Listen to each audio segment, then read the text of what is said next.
Hello there, everyone. My name is Crazy Caleb, and welcome back to our last three remaining triangles. Today, in the most recent tutorial, I recently covered the first four triangles that were the easier variants, and today we're going to be taking a look at the three harder variants of these triangles. So first things first, we're going to have tripping, skipping, and then dripping triangles. And I'm going to cover them in that exact order because of the fact that it's going to be easiest to hardest. So let's get right into this. So now let's make sure that we know how to essentially differentiate these guys from one another because of the fact that that's going to be one of the big things that you have to do. So if we take a look here, um, tripping triangles is going to be referred to as any triangle that alternates between two colors. This is going to be the only one that is actually changing colors per se. And what we have here is we have these guys potentially changing color here. Note that not all of them can change color. There will be some of them though that will be guaranteed to be changing color. But there are some cases like these reds and yellows up top that can potentially not change color. That's also possible. That's a possibility. And they will be always red, yellow, and blue. That's just the way that this works. So that's going to be the way to differentiate between this one. The only one that you really need to pay attention to is this and tipping. These two are the keys that you want to pay attention to, and potentially clipping. But clipping is blatantly obvious with how it does it, and you are able to interact with each individual triangle and not just one large chunk of the module. That's going to be the way that this works. Next up, we have skipping. Now, skipping and dripping are the ones that you really want to pay attention to, or excuse me, slipping and skipping. Slipping had green, blue, and violet in the previous tutorial, but skipping in this case will have orange, green, and violet. The difference between this, obviously, is going to be the blue and the orange. That is the key that you want to pay attention to. They will both have green and violet, but it's going to be between orange and blue, which you will be paying attention to.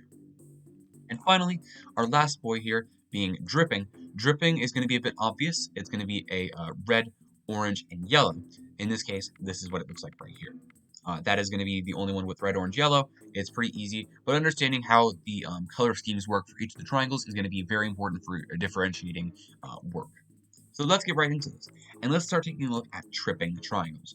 So what's going to be happening here is that we have to find, of course, valid triangles, as we do with every single triangle that we're going to be pressing here. So what we're going to essentially be doing is, first things first, we need to take a look at this little chart here. And this chart I'm actually going to make super duper simple for you, but essentially what's going to be happening here is that each triangle has the possibility of referring to another triangle based off of its flashes, as we can see here. So the way how this works, and I'm going to make this really simple for you instead of having to read this. And by the way, order does not matter of which you get the flashes from, but essentially what you want to do is, if we take this bottom example down here in the bottom left, we have red and blue flashing, which in this case, if we were to use red and blue, it would give us a yellow. And if we were to do blue and red, it would give us still a yellow. So this color will, this table will give you the results it wants, regardless of whatever order you input it in, row or column or row.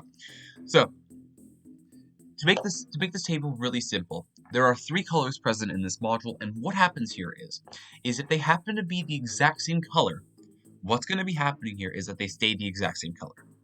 So in this case, these yellows and these reds that are not flashing or changing any specific color, they're going to stay that exact same color.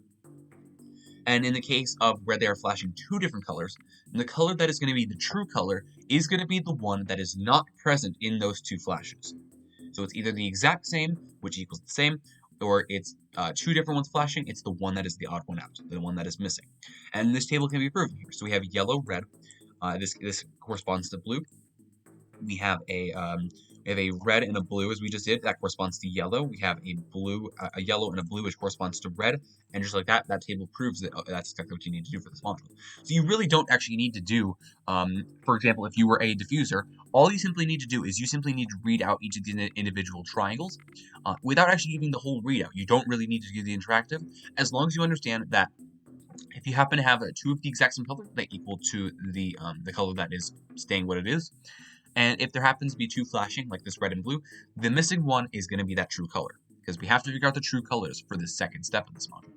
So let's start writing down what our true colors are. So in this case, it's going to be yellow, then red, yellow, yellow. Then in this case, red, blue is flashing, so that's going to be a yellow. Then we have red flashing, because red is just going to be by itself right there with those two states. Then we have a red, yellow, which is going to be a blue. Blue is the one that is missing there. Then we have yellow, yellow in this case, it's going to be yellow.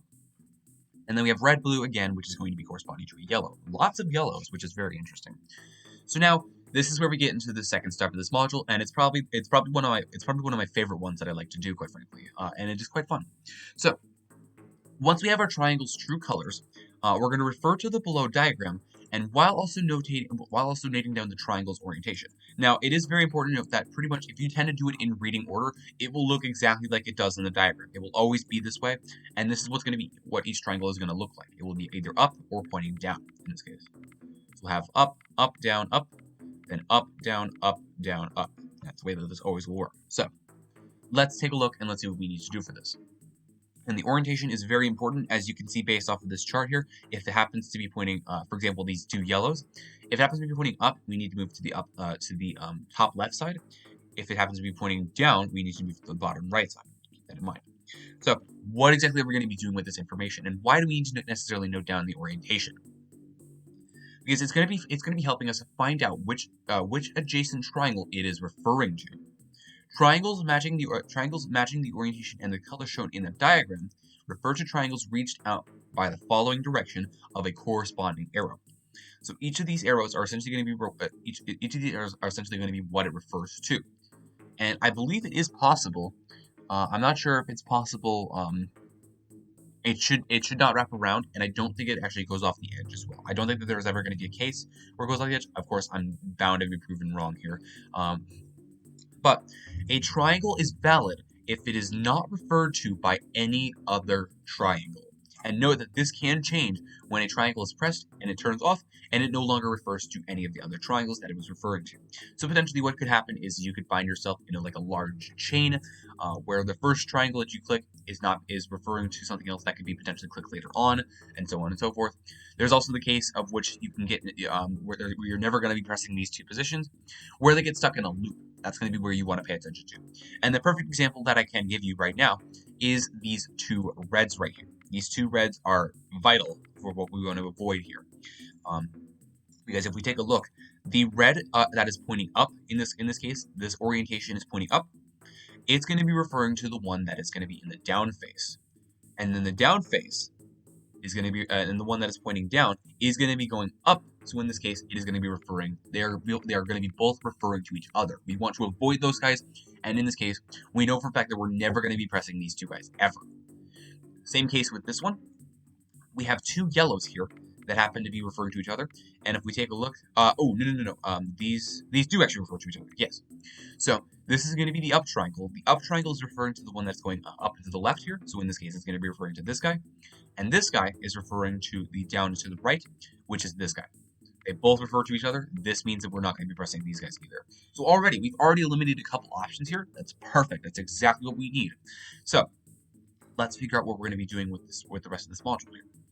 And kind of what I generally tend to do is I tend to start with each of the three individual, the top, the bottom left, and the bottom right, because of the fact that there's only going to be one individual space that potentially could be referring to it.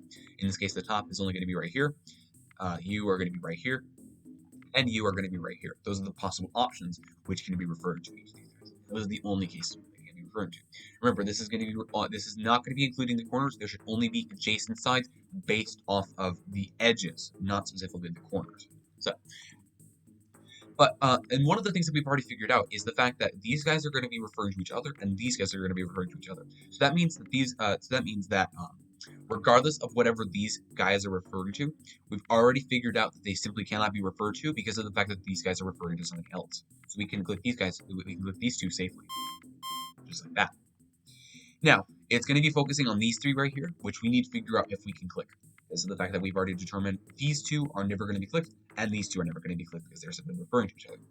Okay, let's take a look. So this is going to be a yellow. Remember, our true color down here is a yellow. Yellow is going to be referring to up and top right here. Oh, and just like that, we happen to run into another loop. This is a yellow that is pointing in the down position, so that means that these guys are also going to be referring to each other. So now, due to process of elimination, this means that we're going to essentially be clicking this guy because it is not being referred to by anyone else. And just like that is a solved module. It's definitely one of the easier cases compared to the harder modules on here.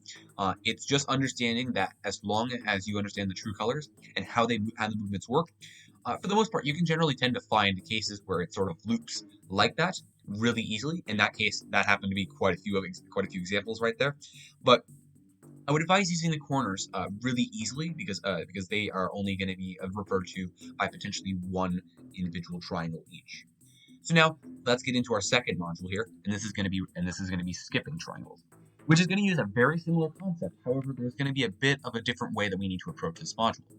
Now, for the first part of this, we don't actually need to refer to any true colors. They're all true because there's nothing else flashing here. Now, what we need to do with this module is a little bit different compared to what the referring to was for tripping. So let's take a look at what we need to do for this guy. So we're going to start from any triangle, and using its color and orientation along with the diagram below, note that it's a very similar diagram, we're going to find the next adjacent triangle to move to, and whichever triangle matches the orientation and the color in the diagram will move accordingly to its corresponding arrow, just like we did beforehand. So in this case, the green pointing down, the violet pointing, up will be pointing us go up to the left. Orange will be going down to the left if it's pointing down, and so on and so forth. And that's essentially what we're going to be doing is we're going to be moving around this triangle what we're going to do is we're going to repeat this process until a previously visited triangle is moved to or a movement leads to an empty space. So let's take a look and see what I mean by this. So let's say if we were, for example, start on this top orange here. Now, what this top orange would do is, if it's pointing up currently, it would actually take us off into the void. That means we're simply not going to be worrying about this, and I'm going to simply mark this with a 0, because of the fact that there's going to be no triangles that have been landed on with this movement, essentially. So, because of the fact that it went off to the void, we're pretty much not going to be pressing this at all, because what we need to do is the triangle with the longest path is the valid one, and in the case of a tie, any of those triangles is valid. Second. Apologies for that. So, what we need to do is essentially what I just did with this orange triangle. We want to make sure that we want to visit as many triangles as we can, but we want to make sure that we don't go off to the void, or we want to make sure that we keep track of what previously visited triangles we've had beforehand, so that we can make sure that we end the movement. So, what we're essentially going to be doing is we're going to be doing this with each individual triangle, and we're going to be clicking the one that has the longest path. And in the case of the tie, any of those triangles are valid. So, let's get right into this. So now, with this violet pointing up, this one also is going to go off to the void, because it goes up to the top left, and this is going to be going off the end of the module. These do not wrap around, and I don't think they ever will in any of the modules, because just the fact that there's no point in trying to figure out how to wrap around with it. So this is going to be marked as another 0. And there are a lot of easy cases where you can simply get rid of the edge pieces, for example, the ones that correspond to some case of the edge. You can get rid of those really quickly, and for the most part, that's kind of what you're going to do. So next up with this orange right here, this orange is going to be going down to the left, which is going to lead us to violet, which is then going to lead us off to the edge. So this is a 1. This is going to be, we ended up landing on one triangle. So that means this went off to the void. This was a path of 1, or potentially it could be marked as a 2, essentially. But I've just kind of marked the voids that marked with the 0. As long as you know how to notate the paths, that's what matters. So now we have the green pointing up. The green pointing up is going to be taking us down. So it's going to take us down to this orange. The orange is now pointing down, so that means it's going to be going down to the left, as it says in the diagram here. And this is going to be an orange pointing up. This is going to take us back to that orange that we just had before. So this is going to be a path of 3. We visit 3 individual triangles. We visit 3 triangles here. We do a 1, 2, and a 3. So this was a path of 3. That was pretty good, but I think we can do better. So let's figure out what we have next here. This one's going to be off into the void because it's pointing up and it's green. That's going to go down, which means it's going to go off into the void. That's going to be a 0. Next up, we have green that is pointing down, which means it's going to go up, and it's going to go to violet, which means it's going to go up to the left, which is a path of 1. Cool. Okay, next up, this orange. Orange is going to be going. This was the loop that we actually ran into beforehand, so this means that this is going to be just a 2 movement here, because we started this guy, we move up and to the right to the other orange, and then we're going to be back down to this orange. That's going to be a path of 2.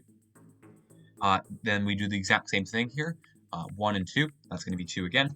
And then finally with this orange is going to be going off into the void. So the path that is the longest, the path that is the longest is going to be starting from this green. We go down, and then we go down to the left, and then we go back up to this guy, because this is going to be the triangle that we just revisited. That means that our path has ended. So this is going to be a 3. This is going to be the longest one that we're going to click here. Now, it might not always be necessarily one press. It will always be, I think, at least 2 or 3. And in this case, what we're going to do now is we're going to click one of these 2. But remember, these get affected. If we happen to click either one of them, because of the fact that it will end up on an empty space regardless of whatever movement it does. So we're going to click one at U2, and just like that. Now, this is going to be going off to the void. Now, these 2 are going to be compared here. So remember, we're going to now mark this as a 0 because it's going to be going off into an empty space, which remember, we're going to repeat this process until a previously visited triangle is moved to, or a movement leads to an empty space, or the void in this case. So this is now going to be, instead we get rid of this guy, we get rid of this guy, and then this is going to be marked as a 0. So now it's going to be between these 2 spaces that are going to be what we're going to select here, because they at least move to one other triangle. That's the catch here. So we're going to do U and U. And just like that is a solved module. That one's pretty straightforward. It can be a little bit tricky, and you want to make sure that you don't underestimate any sort of movements, because you might think that you have a correct answer, but if you haven't done all of the paths, you might not have done that so far. And there might be a couple cases where, for example, there is just one large path that goes through the entire module. You might just get that case, and you might end up just clicking all of that pathway.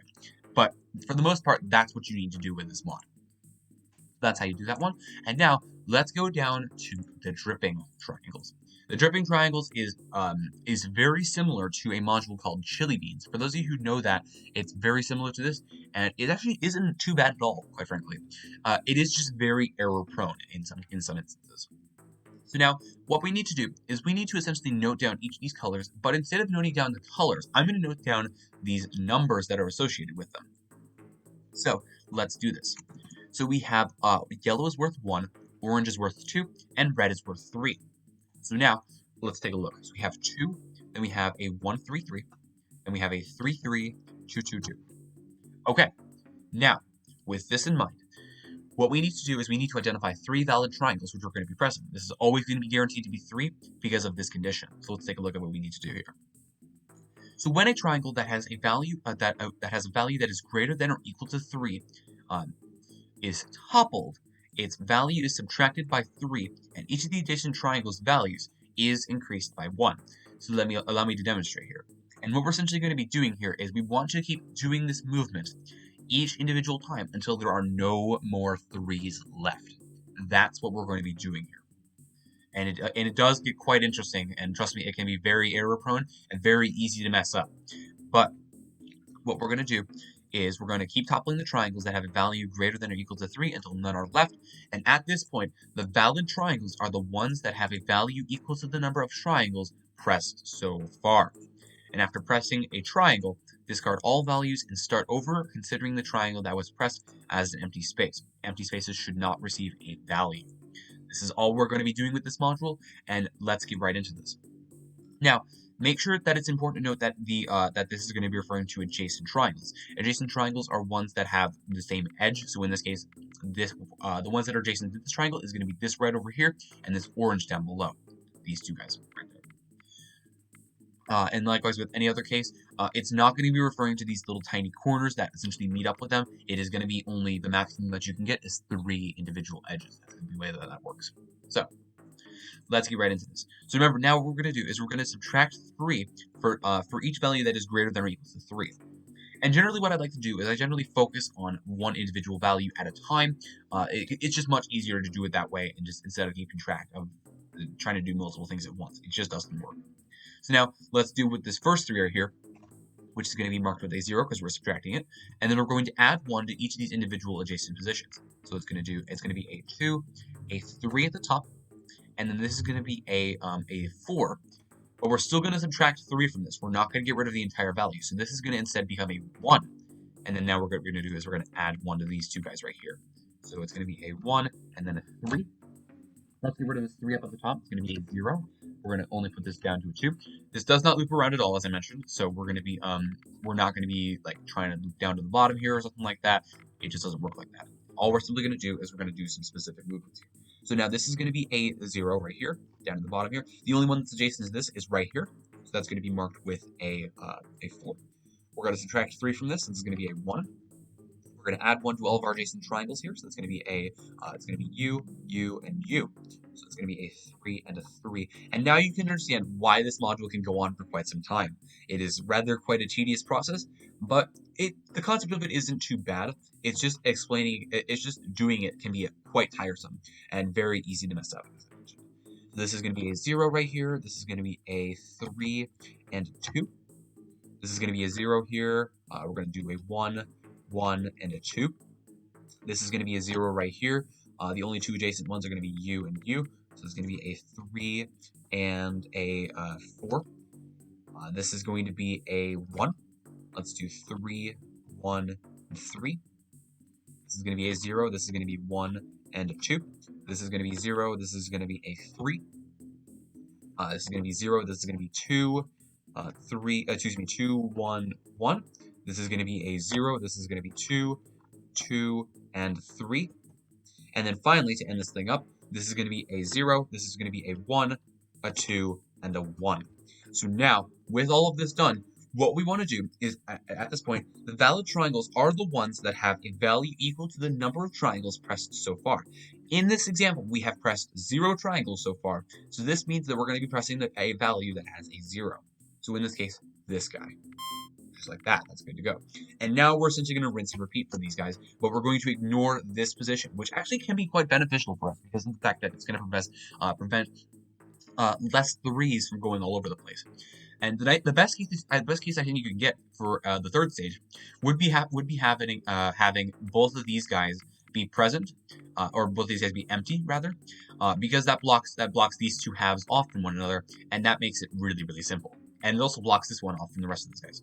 So let's reassign all the values again. So it's going to be a 2, a 1, a 3, 3, 3, 3. I'm going to mark this with an X. Then we have a 2, 2. And now we do the exact same thing. So let's do it all over again. Let's subtract all the 3s until we have no 3s present. And then what we're going to do for this stage is instead of pressing 0s, we're going to be pressing 1s. We're only going to be pressing 1. Keep that in mind. So let's do a 0. Then we have a 3, 2, 3, 2, 4. Let's do a 0. We have a 1. Let's do 1. We have a 2 and a 3. Let's do a 0. We have a 4. Let's do 1. We have a 1 and a 3. Let's do 0. We have 3 and a 2. 0 is going to be 1, 1, and a 2. 0 is going to be a 3 and a 3. This is going to be 0. That's going to be 1 and 1. This is going to be 0. This is going to be a 2. And just like that, we are done with this module. Now, let's do this exact example that I just did here. We want to get rid of this guy right here because of the fact that this is going to block off these two individual halves from each other. And this is actually going to stay permanent with what's at the top here. Which, actually, what we can do here is let's hit this guy because this is a 1. Okay? Now, immediately right off the bat, what we can do essentially is we don't have to worry about any of these other calculations. We know for a fact that we're going to be starting over completely. So what we've done here is we have essentially prevented this from being increased or tampered with at all, and we know for a fact that orange it has a value of 2. So this means that all we simply need to do is click this orange at the top because of the fact that it is guaranteed to be a 2, and we've already pressed 2 triangles before. This is the third stage. We want to press valid triangles that have a value equal to the number of triangles we pressed so far, which in this case we've pressed 2. We're going to hit this guy, and just like that is a solved module. Let's go over one more example for each of these guys. They are kind of tricky to understand, but these ones are definitely a little bit easier to read manual-wise. It's not too bad to do. So let's get back into one more example, and let's hope I can do this real quick. I'm going to actually start with dripping triangles because this module I quite like to do over the other two. So let's get right back into this. But as you can see, there is kind of a bit of a strategy with how you want to essentially place your triangles, or essentially so how you want to select your triangles, because of the fact that you can potentially make work a lot easier for you on the later stages. The first stage is going to be pretty nasty for the most part. So let's get back into one more example here.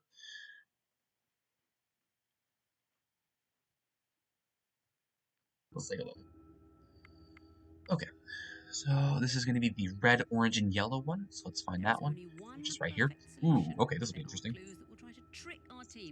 Now, if we can happen to do the same kind of pattern that we did beforehand, if we happen to get these two guys present, which we don't know quite yet, that would be nice if we can get the 2 up top here, because that pretty much crosses off our only option where the 2 can be tampered with here. That's perfect. So now, let's take a look and let's see what we need to do with this guy. So we have a 2, we have a 3, 1, 3. That's not what I wanted to do. And then we have, for the last stage, for the last one, we have 2, 3, 1, 3, 2. Wow, okay, those are like, that's completely vertically symmetric right there. Okay, cool. So now we have 0. We're gonna add 1 to these guys. It's gonna be a 4. We have 0 here. This is gonna be a 3 and a 4. 0 is gonna be right here. This is gonna be a 3, a 1, and a 1. Okay. Then we have 0. This is gonna be a 1. Okay. Then we have 1. This is going to be a 3, a 2, and a 2. This is going to be a 0. This is going to be a 2. This is going to be a 1. This is going to be a 3, and a 2. This is going to be 0. This is going to be a 3, a 3, and a 2. Let's make sure we don't mess with this one right there. This is going to be a 0. This is going to be a 3. This is going to be a 0. This is going to be 1, 1, and a 3. This is going to be 0. This is going to be a 2 and a 1. This is going to be 0. This is going to be a 1, 2, and a 3 here. That's going to be a 0. We're getting close to the end. I can already see it. 1, and then a 3. 0, 1, 1, 1. And just like that, you can see that.